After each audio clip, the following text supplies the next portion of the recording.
নেটিসের নতুন ফার্মওয়্যার আপগ্রেডে নতুন ফিচারে কিভাবে ম্যাক ফিল্টারিং করবেন দেখি চলুন। প্রথমে রাউটারের ওয়াইফাইতে কানেক্ট হয়ে যেকোনো ব্রাউজারে গিয়ে রাউটারের আইপি দিয়ে সার্চ করুন।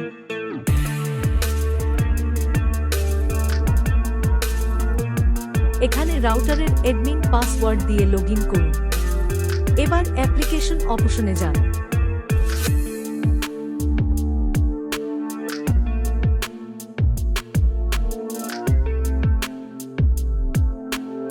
এখন প্যারেন্টাল কন্ট্রোল অপশনে ক্লিক করুন।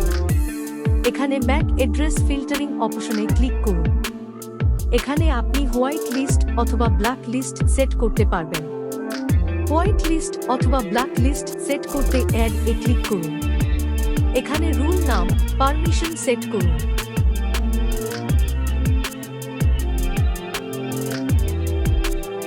এবার সোর্স ম্যাক অ্যাড্রেস অপশনে ক্লিক করলে আপনার কানেক্টেড ডিভাইসগুলোকে দেখতে পারবেন এবং সেটা পছন্দ মতো সিলেক্ট করতে পারবেন। আপনার পছন্দ মতো ডেট সিলেক্ট করে এডে ক্লিক করুন।